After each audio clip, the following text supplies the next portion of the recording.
1 Oktober 1965, 7 jenderal diculik dan dibunuh. Tapi tahukah Anda, ini bukan sekadar kudeta PKI. Ini adalah ledakan dari kekecewaan puluhan tahun, ketika perwira muda miskin melawan jenderal-jenderal mewah di balik tembok menteng.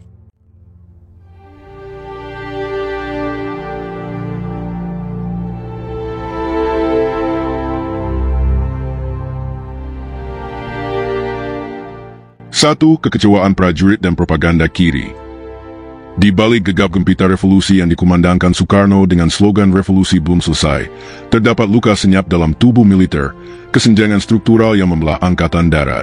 Ini bukan hanya persoalan antara tua dan muda, antara ideologi kiri dan kanan, melainkan jurang nyata antara para perwira menengah ke bawah yang hidup sederhana dan idealis, dengan para jenderal elit yang hidup mapan dan politis.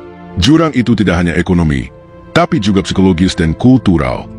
Letko Untung, perwira dari resimen Cakrabirawa yang berasal dari keluarga biasa dan menapaki karir dari bawah, menjadi simbol perwira progresif yang merasakan langsung ketimpangan itu.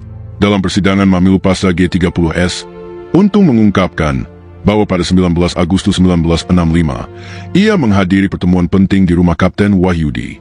Di sana hadir pula Syem Kamaruzaman dan Pono dari kalangan sipil kiri. Mereka bukan memprovokasi, melainkan menyerap dan mengonfirmasi bahwa keluhan soal ketidakadilan kesejahteraan dalam militer memang datang lebih dulu dari mulut para prajurit sendiri. Pertemuan itu bukan sekadar pertemuan biasa. Ia adalah titik temu antara kecewaan yang mengendap dan narasi revolusioner yang ditawarkan pihak kiri. Dalam ruang sempit rumah Wahyudi, cita-cita tentang pembaruan militer bertemu dengan amunisi ideologis dari Biro Khusus PKI. Syem Kamaruzaman, sebagai anggota Biro Khusus, Unit Intelijen Politik Rahasia di bawah AIDIT, melihat potensi pada keresahan para perwira ini. Ia tidak datang membawa buku Marxisme, melainkan membawa simpati, strategi, dan janji perubahan. Bagi Syem, kesejahteraan prajurit bisa menjadi pintu masuk ideologi. Diskusi-diskusi yang dimotori para perwira progresif pun semakin intens. Rumah Letko Untung di Jalan Cidurian menjadi salah satu titik pusat. Letaknya yang strategis, hanya selemparan batu dari markas Lekra di Jalan Cikini Raya, membuatnya seperti simpul antara perwira militer yang kecewa dan aktivis kiri yang militan. Di sana, tidak hanya dibicarakan strategi, tapi juga ideologi. Tentang keadilan sosial, tentang peran tentara dalam revolusi, dan tentang ancaman dari Dewan Jenderal yang dituding hendak menggulingkan Presiden Soekarno. Sebagian prajurit bawahan sendiri sebenarnya tidak sepenuhnya memahami dinamika politik tersebut. Mereka mengikuti garis perintah perwira atasannya, tetapi kekecewaan mereka terhadap hidup yang keras dan pengabaian struktural dari pusat menjadikan mereka mudah menerima narasi ketidakadilan yang digaungkan perwira progresif. Mereka melihat sendiri bagaimana jenderal-jenderal berpakaian rapi di mobil-mobil mewah melintas, sementara mereka hidup di bara sempit dengan gaji yang tak cukup untuk beras dan sabun. Bagi Biro Khusus, ini adalah ladang subur. Perwira progresif seperti Untung bukan sekadar alat, tapi mitra yang sejajar secara moral dan emosi. Mereka sama-sama merasa menjadi bagian dari revolusi yang diselewengkan oleh elit militer. Maka, ketika propaganda kiri disusupkan, ia tidak disambut dengan skeptisisme, melainkan dengan semangat. Karena bagi mereka, ini bukan soal komunisme, tapi tentang keadilan dan pembaruan militer. Bisa dikatakan, dalam tubuh TNI AD, berkembang dua paradigma militer yang saling bertolak belakang. Di satu sisi, para jenderal yang hidup nyaman, berorientasi pada stabilitas, dan mulai terkooptasi oleh kepentingan internasional. Di sisi lain, para perwira muda yang idealis, miskin, dan revolusioner, yang melihat peran tentara bukan sekadar menjaga keamanan, tetapi juga menuntaskan revolusi bersama rakyat. Di antara dua kutub itulah propaganda kiri berkembang, tapi bukan dengan ancaman, melainkan dengan empati, bukan dengan doktrin, tapi dengan mendengarkan. Dan di sanalah kekuatan sesungguhnya dari Biro Khusus PKI, mereka hadir di ruang-ruang yang tidak diisi oleh negara. 2. Perwira progresif versus jenderal berpengaruh. Ketegangan dalam tubuh Angkatan Darat menjelang tahun 1965 tidak hanya terjadi secara vertikal, antara komando atas dan prajurit, tetapi juga secara horizontal, antar kelompok perwira dengan visi ideologi dan orientasi politik yang saling bertentangan. Di satu sisi berdiri kelompok jenderal berpengaruh yang dekat dengan pusat kekuasaan dan sering berhubungan dengan kekuatan asing, seperti Amerika Serikat. Di sisi lain, tumbuh subur kelompok perwira progresif yang meskipun lebih muda dan kurang berkuasa, membawa semangat revolusi dan keadilan sosial, yang lebih menyatu dengan visi Marhainisme Soekarno. Letko Untung dan Kapten Wahyudi adalah dua figur yang menonjol dari kelompok progresif ini. Mereka bukan sekadar perwira teknis, tapi juga pembaca zaman. Mereka melihat dengan terang bagaimana para jenderal mulai menjauh dari amanat revolusi dan mendekat pada kepentingan luar negeri, terutama Amerika. Kecurigaan ini bukan tanpa dasar. Kolonel Ahmad Yani, yang kemudian menjadi Menteri Panglima Angkatan Darat, adalah figur kunci dalam hubungan militer Indonesia AS. Ia pernah mengikuti pelatihan militer di Fort Benning dan Leavenworth, serta dikenal sangat profesional dalam paradigma militer Barat. Profesionalisme ini, bagi para perwira progresif, tidak netral. Ia dianggap sebagai jalan sunyi menuju kooptasi imperialisme. Kekecewaan terhadap Yani juga lahir dari pengalaman konkret di lapangan. Salah satu babak krusial adalah operasi penumpasan PRRI Permesta di Sumatera dan Sulawesi, di mana Yani menjadi komandan utama dan Untung termasuk di antara pasukan tempurnya. Ironisnya, meski Untung senang turut serta dalam menggulung pemberontakan itu, ia menyadari bahwa operasi tersebut juga mengungkap wajah ganda Amerika. CIA, yang awalnya menyokong PRRI Permesta secara rahasia, sebagai upaya menekan Soekarno yang terlalu dekat dengan komunis, justru berbalik membantu tentara pusat setelah agenda mereka gagal. Operasi itu menjadi simbol keterlibatan AS dalam urusan domestik Indonesia, dan para perwira progresif mulai menaruh curiga. Siapa sebenarnya yang sedang mengendalikan Angkatan Darat? Ketika Yani kemudian dianggap oleh Washington sebagai figur paling layak untuk menggantikan Soekarno, perlawanan dari dalam pun mulai terorganisir secara diam-diam. Di Jawa Tengah, tempat Kodam Diponegoro berdiri sebagai salah satu kekuatan militer tradisional dan punya basis massa yang kuat, sentimen anti-Yani menguat. Kolonel Suherman, salah satu perwira berpengaruh di Diponegoro, meski pernah juga belajar di Amerika, memiliki sikap yang lebih dekat dengan Untung. Ia mengkritisi sikap elitis dan pragmatis para jenderal pusat. Suherman dan beberapa perwira lainnya merasa bahwa mereka telah mengorbankan idealisme dan loyalitas kepada negara, tapi dibalas dengan pengabaian dan marginalisasi oleh elit militer di Jakarta. Kekecewaan ini makin dalam ketika mereka melihat bagaimana gaya hidup para jenderal di Jakarta. Banyak dari mereka tinggal di rumah-rumah besar peninggalan kolonial di kawasan Menteng, simbol tertinggi dari privilese kekuasaan. Di sana, anak-anak mereka bersekolah di sekolah terbaik, mereka mengendarai mobil dinas kelas atas, dan memiliki hobi mahal seperti golf, berburu, hingga motor gede impor. Sementara itu, para perwira di daerah harus puas tinggal di rumah dinas yang bocor, mengantar beras di koperasi, dan membayar sendiri ongkos pendidikan anak-anak mereka. Tidak mengherankan jika ide bahwa ada telah menjadi ala kelas atas, mulai muncul di benak para perwira progresif. Bagi mereka, revolusi tidak hanya dihianati oleh kaum borjuis sipil, tetapi juga oleh elit militer sendiri. Mereka melihat peran tentara bukan sebagai pengawal status quo, tapi sebagai kekuatan pembebas. Seperti dalam konsep tentara rakyat yang digaungkan Soekarno dan diamini sebagian PKI. Maka ketika Biro Khusus PKI menawarkan jalur perlawanan terhadap Dewan Jenderal yang dianggap hendak menggulingkan presiden, bagi sebagian perwira progresif, itu bukan lagi soal ideologi, tapi soal keberpihakan. Dengan latar kesenjangan kesejahteraan yang mencolok, kecurigaan ideologis terhadap jenderal-jenderal pusat, dan gejolak politik yang semakin menekan, pilihan untuk mendukung gerakan seperti G30S bukanlah keputusan semata-mata ideologis. Ia adalah akumulasi dari luka, rasa tertinggal, dan keyakinan bahwa revolusi perlu dikembalikan ke tangan rakyat dan tentara progresif. 3. Menteng, simbol kemewahan dan kesenjangan. Menteng bukan sekadar nama sebuah kawasan di Jakarta Pusat. Ia adalah simbol kekuasaan, privilese, dan jurang sosial yang menganga di antara pucuk pimpinan Angkatan Darat dan para perwira serta prajurit di lapisan bawah. Disinilah sejumlah jenderal Angkatan Darat yang menjadi target penculikan gerakan 30 September tinggal. Kawasan ini sejak era Hindia Belanda telah dirancang sebagai pemukiman elit, tertata rapi, penuh pepohonan, tenang, dan jauh dari hiruk-pikuk pasar rakyat atau gang sempit kampung Jakarta.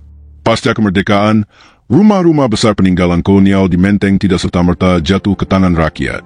Justru para elit negara, termasuk jenderal-jenderal Angkatan Darat, mengambil alih ruang-ruang kemewahan itu.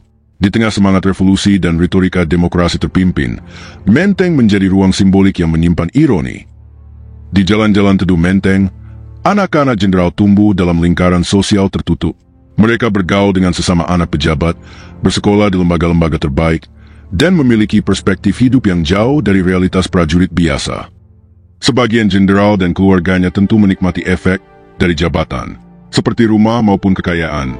Banyak orang beranggapan bahwa orang-orang yang tinggal di Menteng adalah orang-orang yang memiliki mobil. Bukan mobil sembarangan, meski itu mobil dinas berkelas.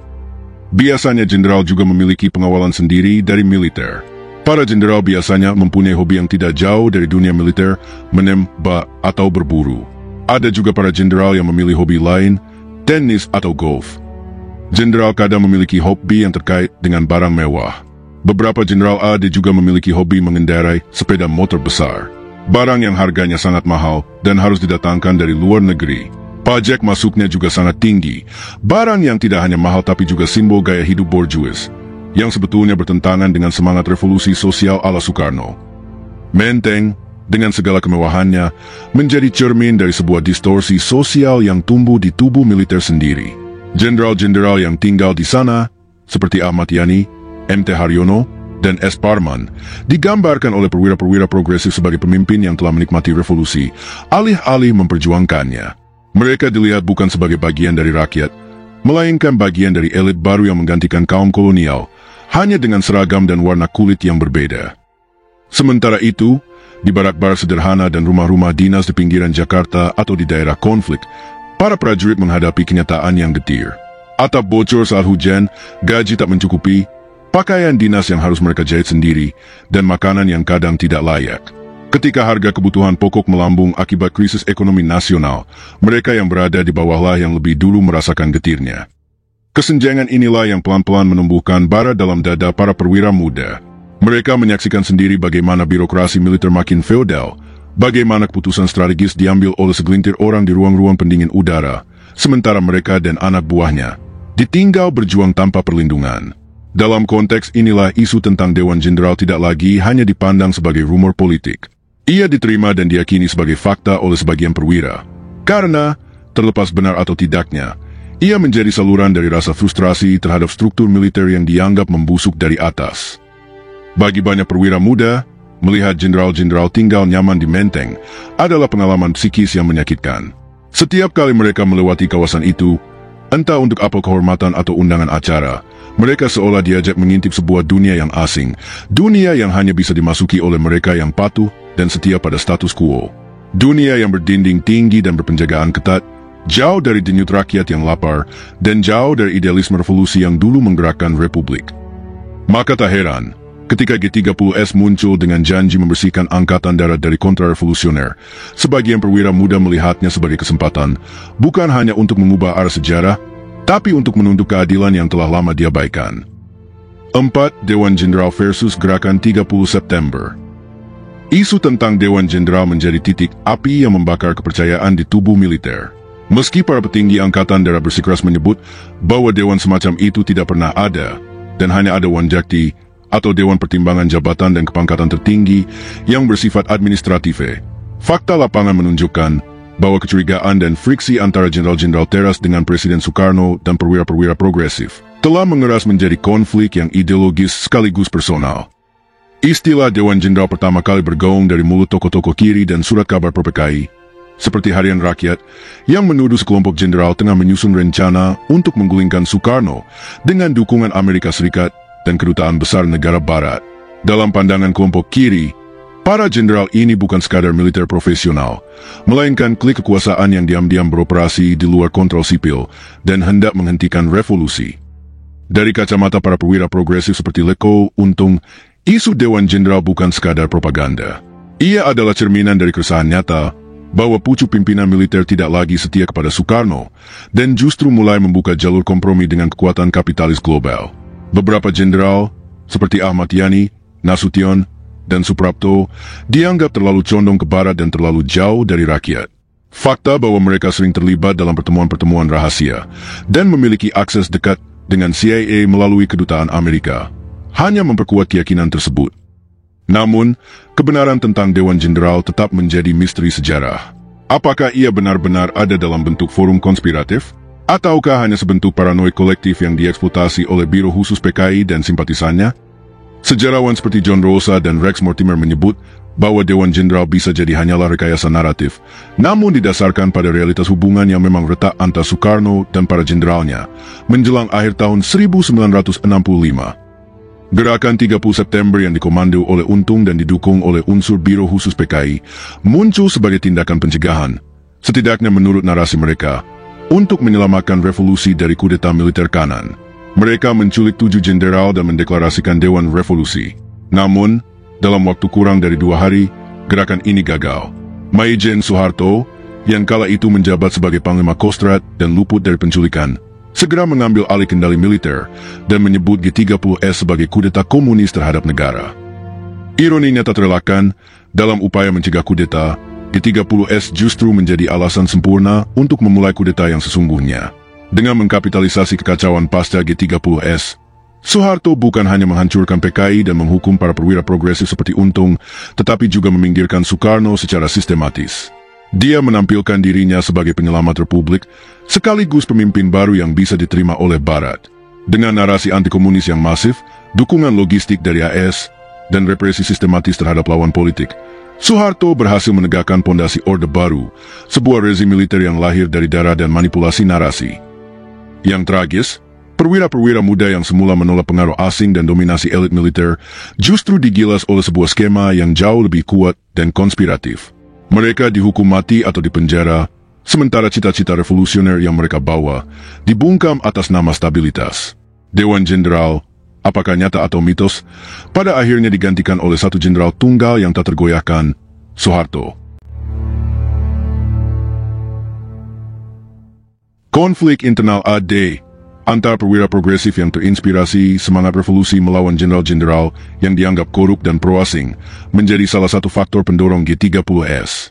Kesenjangan ekonomi, ketimpangan sosial, dan perbedaan visi politik akhirnya meledak dalam tragedi berdarah yang mengubah wajah Indonesia selamanya. G30S bukan sekadar PKI versus TNI. Ini tentang kesenjangan, ambisi, dan dendam yang dimanipulasi. Pelajaran sejarahnya, ketika tentara terpisah dari rakyat, bencana akan datang. Bagaimana menurut kalian? Apa akar sebenarnya dari G30S? Komentar di bawah. Jangan lupa like, subscribe, dan nyalakan bel notifikasi untuk konten sejarah yang tak diajarkan di sekolah.